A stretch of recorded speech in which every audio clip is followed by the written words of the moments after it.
Hello friends, welcome to my channel polymath agro solution services. जैसा कि मैं आपके बता चुका हूं, ये एक एग्री बिजनेस बेस्ड चैनल है। मैं लगातार आपसे एग्री बिजनेस रिलेटेड जो बिजनेस हैं वो आपके साथ डिस्कस कर रहा हूं। कुछ पिछली वीडियोस में मैंने आपके साथ डिस्कस किया भी मशरूम कल्टीवेशन इंडिया में कैसे हो रही है, उसके मेथड्स क्या क्या हैं। अब मैं जो आपके साथ टॉपिक स्टार्ट करने जा रहा हूं वो है पोल्ट्री फार्मिंग पे। पोल्ट्री फार्मिंग एक आउटमस्ट और इमर्जिंग बिजनेस है, not only in India, all over the world. कौन कौन से पोल्ट्री फार्मिंग, कौन कौन से हम बर्ड रियर कर सकते हैं, मैं ये आपके साथ डिस्कस करूंगा। इंडिया में क्या सिनेरियो है पोल्ट्री फार्मिंग का, कौन कौन सी कंपनीज हैं जो आपके साथ कॉन्ट्रैक्ट फार्मिंग करती हैं और कॉन्ट्रैक्ट फार्मिंग होती कैसी है, और कौन कौन से तरीके से हम इंडिया में पोल्ट्री फार्मिंग कर रहे हैं, ये भी मैं आपके साथ डिस्कस करूंगा। आइए चलते देखते हैं। पोल्ट्री फार्मिंग अपने आप में ही टॉप मोस्ट और इमर्जिंग एग्री बिजनेस है, not only in India, in world wide. India में जो गवर्नमेंट एजेंसी डील करती है वो है department of animal husbandry, dairying and fishery. सारी सब्सिडीज यहीं से ही रिलीज होती हैं, यहीं से ही प्लान होती हैं। उसके बाद हमारे पास पोल्ट्री फार्मिंग में दो टाइप्स हैं इसमें, एक लार्ज स्केल फार्मिंग, एक small scale farming. It depends on the demand. अब लार्ज स्केल फार्मिंग में जो सबसे ज़्यादा होता है वो है chicken farm, followed by duck farm, emu, quail, geese and guinea fowl. Small scale farming में पी फॉल आ गया, फीजेंट्स आ गया, pigeon, ostrich, partridge, swan and turkey. ये स्मॉल स्केल फार्मिंग में आ गया। पोल्ट्री फार्मिंग एक ऐसा बिजनेस है जिसमें आप कह लो हजारों से लाखों करोड़ों तक की इन्वेस्टमेंट कर सकते हो। ये एक स्मॉल स्केल बिजनेस नहीं है, ये एक लार्ज स्केल बिजनेस है, टोटली इंडस्ट्रियलाइज्ड बिजनेस है ये। Production system in poultry farming, basically there are 4 kind of production systems: free range extensive, backyard extensive, semi intensive and intensive। ये चारों सिस्टम वर्ल्ड वाइड में यूज होते हैं। Area wise area ये very करते हैं। सबसे पहले फ्री रेंज एक्सटेंसिव सिस्टम, इसमें अफ्रीका, एशिया, लैटिन अमेरिका में ये यूज़ होता है। 80% फार्मर ये यूज़ करते हैं। इसमें क्या होता है, मोस्टली आपका जो बर्ड्स हैं वो फ्रीली एक कन्फाइंड एरिया में रहते हैं, और वैरायटी ऑफ बर्ड्स हम छोड़ देते हैं जिनकी एज भी वेरी करती है। बर्ड्स भी अलग अलग स्पीसीज होती हैं, डिफरेंट स्पीसीज होती हैं अंडर फ्री रेंज में, और वो इधर उधर से दाना खाते हैं। हम यहाँ पे दाना फीड नहीं देते, हम फीड नहीं करते उन्हें, वो इधर उधर से स्क्वेंचिंग करते हैं। एक रूडिमेंट्री शेल्टर मीन्स एक कच्चा शेड बना देते हैं, वो उसे यूज़ करें ना करें वो उन पे डिपेंड करता है। और कहीं पे भी वो अपना शेल्टर पेड़ों पे या कहीं पे न बुशेज में नेस्ट बना लेते हैं। ये फ्री रेंज एक्सटेंसिव सिस्टम है। बैकयार्ड एक्सटेंसिव सिस्टम में क्या है, पोल्ट्री है ये फ्री रेंज ही है, हमने खुले छोड़े हुए हैं, पर हम रात को उनको एक हाउस में बंद कर देते हैं, एक शेड में हम रात को बंद कर देते हैं पोल्ट्री को, और मॉर्निंग में हम उन्हें फिर खुला छोड़ देते हैं। और यहाँ पे थोड़ा सा वेरिएशन ये है, एक तो हम बंद करते हैं, दूसरा थोड़ी सी वेरिएशन ये है भी हम इन्हें सप्लीमेंट प्रोवाइड करते हैं फीड की, मॉर्निंग में और इवनिंग में। ये फ्रीली स्क्वेंजिंग जो कर देंगे वो तो खा ही लेंगे, बट हम थोड़ी बहुत ही इन्हें फीडिंग भी करते हैं। उसके बाद आपका आ गया semi intensive system. Semi intensive system जो है ये एक्सटेंसिव और इंटेंसिव का कॉम्बिनेशन है। ये बेसिकली अर्बन, पेरी अर्बन और रूरल सिचुएशंस में यूज होता है। इसमें 3 तरह के हैं, run, arc and fold. Run system में क्या है भी, जो मुर्गे हैं, जो पोल्ट्री है आपकी, वो डे टाइम पे तो खुली रहती है, पर रात को हम उसे हाउस कर देते हैं, और वेल मेंटेन्ड शेड्स होते हैं इसमें जिनमें फीड, वाटर, ये सब अवेलेबल रहता है। ये ज़्यादातर जो यूरोपियन सिस्टम है फ्री रेंज पोल्ट्री का 2 तरीके का आ गया, उसमें आर्क सिस्टम और फोल्ड सिस्टम है। जो आर्क सिस्टम है, आर्क सिस्टम में क्या है, हमारे पास छोटे छोटे कह लो मूवेबल शेड्स होते हैं बिल्डिंग के आर्क पोल्ट्री में, और जो पोल्ट्री है उसमें सिक्योरिटी पर्पस के लिए रात में रहते हैं, और एक शेड में 40 तक के बर्ड्स आते हैं आपके। फोल्ड सिस्टम में क्या है, फोल्ड सिस्टम का साइज छोटा रहता है, ये सिंगल कह लो handled by a single person है, आप इधर उधर इसे इजीली मूव कर सकते हो। इसमें स्टॉक डेंसिटी कम होती है, आर्क सिस्टम में स्टॉक डेंसिटी ज़्यादा रहती है। ये अपना फोल्ड जो यूनिट है वो सिंगली हैंडेड है, इजीली इधर उधर मूव कर जाता है। आर्क सिस्टम ट्रेल पे होता है, एक रेल सिस्टम पे होता है, जिसे आप किसी कह लो ट्रेलर से आप इधर उधर मूव करते हो। तो ये था हमारा semi intensive system. Intensive system of poultry farming, जिसमें हमारे पास 3 सिस्टम्स हैं, deep litre system, slitted flu system and battery के सिस्टम। ये तीनों वर्ल्ड वाइड सबसे ज़्यादा यूज़ होने वाले इंडस्ट्रियल पर्पस प्रोडक्शन जो है, अपना मास प्रोडक्शन जिसे हम कहते हैं, मास प्रोडक्शन ऑफ पोल्ट्री के लिए ये यूज़ होते हैं। इसमें जो सबसे पहले इंडिया में भी जो सबसे ज़्यादा प्रेफर किया जाता है पोल्ट्री ब्रॉयलर के लिए, वो है डीप लिटर सिस्टम। बर्ड्स इसमें एक वेल कन्फाइंड एरिया में रहते हैं, 3 से 4 बर्ड हम पर मीटर स्क्वायर में रखते हैं। फुली डिजाइंड आपका जो है शेड होता है, पोल्ट्री फार्म होता है, जिसमें हमारे पास वाटरिंग सिस्टम होता है, फीडिंग सिस्टम होता है, प्रॉपर मेडिसिन वगैरह हम प्रोवाइड करते हैं। और डीप लिटर में जो हम सबसे ज़्यादा यूज़ करते हैं नीचे, ताकि जो भी इनका पोल्ट्री वेस्ट होता है, जो भी इनका मॉइस्चर होता है, वो इजीली एब्जॉर्ब हो जाए। और उसमें हम यूज़ करते हैं डीप लिटर सिस्टम में, वो है आपका राइस हस्क, सबसे ज़्यादा यूज़ होने वाली, सबसे कॉमन यूज़ होने वाली। उसके बाद है वुड शेविंग्स, फिर आ गया आपका सॉडस्ट। सॉडस्ट और राइस हस्क सबसे ज़्यादा यूज़ होता है इंडिया में। ये एब्जॉर्बेंट की तरह काम करता है, जो भी मॉइस्चर है उसे एब्जॉर्ब कर लेता है।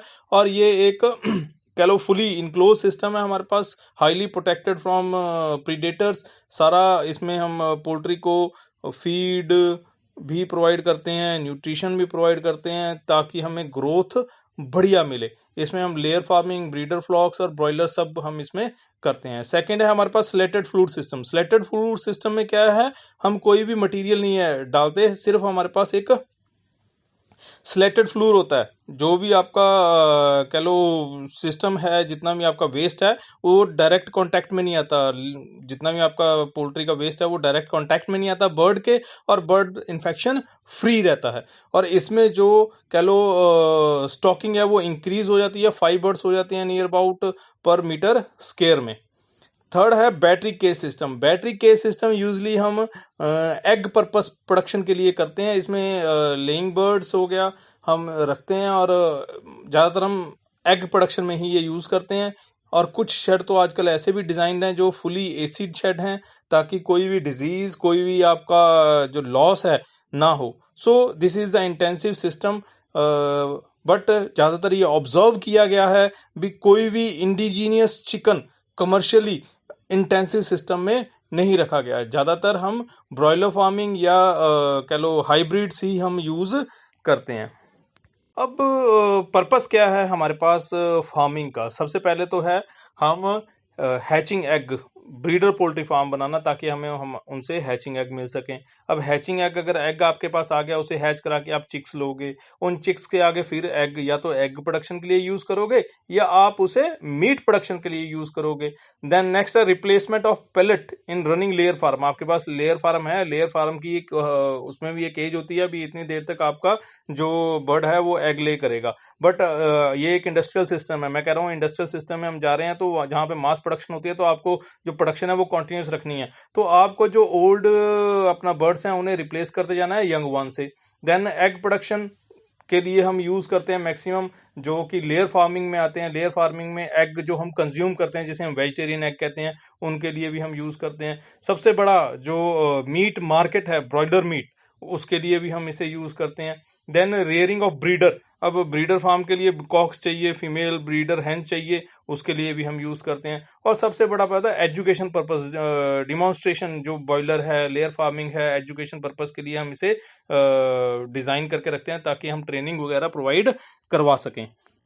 And the another most important point, integration in poultry farming. Poultry farming में इंटीग्रेशन का क्या मतलब है और इसका क्या बेनिफिट है? तो इंटीग्रेशन क्या है? इंटीग्रेटर जो कंपनी है वो बेसिकली एक सेंट्रलाइज कंपनी है, जो अलग अलग ब्रांचों से पोल्ट्री के अलग अलग फार्मिंग से कांटेक्ट करती है और एक दूसरे को मटेरियल प्रोवाइड करती है। और ये हर तरफ ध्यान रखती है, चाहे वो प्रोडक्शन है, right from raising of grand parent, parent flock, production of day-old chick for rearing, manufacturing, supply of concentrate feed, providing veterinary service and wholesale marketing of birds। तो इंटीग्रेटर बीच में बैठा हुआ है और वो इन सबको कंट्रोल कर रहा है और फार्मर को क्या दे रहा है? बेनिफिट दे रहा है। बेनिफिट हम एंड में भी डिस्कस करेंगे वो बेनिफिट कैसे होता है। और इंटीग्रेशन में अंडर इंटीग्रेशन जो भी प्रीवियस प्रॉफिट सेंटर्स हैं, वो चाहे वो ब्रॉयलर इंडस्ट्री है, waste chicken selling, feed selling, hatching, medicine supply, transportation, ये सब become the con centre for a integrator who work as a single entity. एक सेंटर में बैठा है, वो सबका कॉस्ट मैनेज कर रहा है, एक सिंगल इंटाइटी है जो फार्मर को बेनिफिट देती है, कंज्यूमर को बेनिफिट देती है और खुद भी बेनिफिट लेती है। कॉन्ट्रैक्ट फार्मिंग में जो फार्मर को सबसे बड़ा बेनिफिट मिलता है वो है उसकी इन्वेस्टमेंट। उसे इन्वेस्ट करना है सिर्फ पोल्ट्री शेड में, इक्विपमेंट में। और जो इंटीग्रेटर है वो उसे चिक्स प्रोवाइड करता है, फीड प्रोवाइड करता है, मेडिसिन प्रोवाइड करता है, टेक्निकल गाइडेंस प्रोवाइड करता है। इवन अगर कोई प्रॉब्लम आ गई तो उसके लिए डॉक्टर और मेडिसिन दोनों प्रोवाइड करता है। और कॉन्ट्रैक्ट फार्मर को पर केजी के हिसाब से अमाउंट देता है। जैसे मान लीजिए आपको फाइनल हो गया, भी आपको हम 6 रुपए किलो देंगे और FCR 1.6 पे या 7 रुपए किलो देंगे, FCR फीड कन्वर्जन रेट 1.7 पे या 6 पे। तो आपको मान लीजिए आपका अगर 2 किलो का मुर्गा है मुर्गा है तो आपको 12 रुपए या 14 रुपए आपको कंपनी प्रोवाइड करेगी। और इसकी प्री डिफाइंड शर्तें होती हैं। ये नहीं है अभी आपने फीड यूज कर लगा दी और आपने शो नहीं की, आपका वेट नहीं आएगा, FCR बढ़ जाएगी, आपका अमाउंट कम हो जाएगा। आपकी मोर्टेलिटी बढ़ गई, कंपनी आपको कहती है 5% मोर्टेलिटी तक हम देंगे। अगर आपकी मोर्टेलिटी बढ़ गई फार्म में तो आपका लॉस होगा, आपकी FCR बढ़ जाएगी, आपको अपना जो मार्जिन है वो आपका कम हो जाएगा। और दूसरी तरफ से अगर आपकी FCR बहुत बढ़िया है, 1.5 है, तो आपका मार्जिन बढ़ जाएगा। समझ गए? मान लीजिए आपको कंपनी कहती है भी मैं आपको 1.6 पे 6 रुपए दूंगी, बट अगर 1.5 आ गई तो मैं आपका 1 रुपया बढ़ा दूंगी, अगर 1.7 चलेगी तो मैं आपका 1 रुपया कम कर दूंगी। ये एग्जाम्पल दे रहा हूं मैं। ऐसे ही फार्मर को बेनिफिट मिलता है कम इन्वेस्टमेंट का। प्रोडक्शन कॉस्ट मान लो अगर ज्यादा भी आ जाती है तो फार्मर को उससे कोई लेना देना नहीं है। मार्केट चाहे डाउन जा रही है, मार्केट अप जा रही है, अगर मार्केट कुछ कंपनियां तो ऐसी हैं अगर मार्केट अप जा रही है, फॉर एग्जांपल वो कह रहे हैं 70 रुपए प्रोडक्शन कॉस्ट है, 80 रुपए अगर प्रोडक्शन कॉस्ट हो जाती है मार्केट की, 80 रुपए मार्केट में रेट है, तो 80 रुपए वो आपको बेनिफिट देंगे, मार्केट रेट का बेनिफिट देंगे। बट अगर आपको लॉस हो रहा है, मान लीजिए कंपनी को लॉस हो रहा है बट कंपनी आपको बेनिफिट नहीं देती, इन दैट केस आपको जो भी प्री डिफाइंड आपका अमाउंट है वो मिलता है, आपको उससे कोई नुकसान नहीं होगा। अगर आपका फ्लॉक में डिजीज आ गई, इन्फेक्शन आ गई, तो कंपनी आपके पैसे डिडक्ट करती है, आपको अमाउंट नहीं मिलेगा। बट जो लॉस हुआ बर्ड्स के मरने का वो कंपनी झेल रही है, उसमें से आपको नुकसान, आपकी सिर्फ लेबर कॉस्ट गई, आपकी मैनेजमेंट कॉस्ट गई, बट कंपनी का सारा नुकसान कंपनी का होता है। सो अब कहते हैं भी इसमें नुकसान क्या है। मैं आपको अगर कॉन्ट्रैक्ट फार्मिंग में नुकसान क्या है वो, मान लीजिए आपने साल में 7 फ्लॉक्स निकालने, बट ये कंपनी पे डिपेंड करता है वो आपको 7 फ्लॉक दे पा रही है नहीं दे पा रही। आपके फ्लॉक्स 6 ही जा रहे हैं या आपके फ्लॉक्स 5 जा रहे हैं, बस यही आपको साथ इंटीग्रेशन के साथ आपका नुकसान है। बाकी आप इंटीग्रेशन में हमेशा प्रॉफिट में रहते हैं। इंडिया में अब कौन सी ऐसी ऐसी कंपनी है जो इंटीग्रेशन प्रोवाइड करती हैं। सबसे मेन कंपनी है सुगना फूड्स, सबसे बड़ा जो इनका ब्रांच सेटअप है all over India, Suguna Foods, then Indian Broiler, then Venky's, Skylark, Simran Food, Shalimar, Kalyan Food. ये तो कुछ नामचीन कंपनीज हैं जो ऑल ओवर इंडिया छाई हुई हैं, और कुछ कंपनीज ऐसी हैं जो स्टेट वाइज हैं, उनके नाम भी हमें पता लग जाएंगे, उनके भी नाम मैं आपको प्रोवाइड कर दूंगा। बट ये वो कंपनी है जो जल्दी कहे अगर मार्केट में श्रम भी आ गया तो आपको कोई नुकसान नहीं होने देती। अब कंपनी ऐसा है, अभी कंपनी सेट कर देगी आपके साथ इंटीग्रेशन में भी। अगर 70 रुपए प्रोडक्शन कॉस्ट आता है 1.6 FCR पे, या ये एग्जांपल दे रहा हूं मैं, अगर आपकी फीड कन्वर्जन रेटो 1.6 है या आपका जो प्रोडक्शन कॉस्ट है 70 रुपए आता है, तो कंपनी आपको 7 रुपए या 6 रुपए देगी। क्लियर? अब ये कैलकुलेट कैसे करते हैं, देखिए फीड कन्वर्जन जो अपना रेशियो है वो इक्वल होता है आपने कितना फीड, मुर्गे ने कितना फीड खाया और कितना डिवाइडेड बाय कितना वेट गेन किया, उससे आपको FCR निकल आता है। अब प्रोडक्शन कॉस्ट कैसे आपकी सेट होती है, प्रोडक्शन कॉस्ट है फीड कॉस्ट, कितनी आई फीड कॉस्ट आपकी, चिक कॉस्ट कितनी है, मेडिसिन कॉस्ट कितनी है, मैनेजमेंट कॉस्ट क्या देगी, तो ये प्री डिफाइंड होता है। फॉर एग्जांपल आपको कंपनी कहती है भी मैं आपको फीड कॉस्ट 30 रुपए लगाऊंगा, चिक्स कॉस्ट 20 रुपए लगाऊंगा, 50 रुपए हो गए, मेडिसिन कॉस्ट जो एक्चुअल होगी वो लगेगी, और मैनेजमेंट कॉस्ट आपका 2 रुपए लगाऊंगा, तो आपका मुर्गा कितने में हो गया, 52 ₹55 प्लस मेडिसिन कॉस्ट आपका ₹1 या ₹2 आता है तो ₹54 kg हो गया। अब कंपनी कहती है अभी मैं आपको ₹54 पे ₹6 दूंगी किलो के, तो कंपनी आपको पर केजी के हिसाब से अगर 54 प्रोडक्शन कॉस्ट आता है तो आपको पेमेंट ₹6 के हिसाब से कर देगी। अगर आपका प्रोडक्शन कॉस्ट बढ़ जाता है तो कंपनी आपका मार्जिन रिड्यूस कर देती है, अगर आपकी प्रोडक्शन कॉस्ट कम हो जाती है तो कंपनी आपका मार्जिन बढ़ा देती है। तो these are the benefits of integration system. So दोस्तों, ये था मेरा पोल्ट्री रिलेटेड एक बड़ा छोटा सा ओवरव्यू। अगर आपको किसी भी प्रोजेक्ट रिलेटेड कोई भी डिटेल इंटीग्रेशन से रिलेटेड आपको लेनी है, मुझे कांटेक्ट कर सकते हैं। वीडियो के शुरू में ही मेरे नंबर दिए हुए हैं। Thank you for watching my video. Kindly like and subscribe कीजिए। धन्यवाद।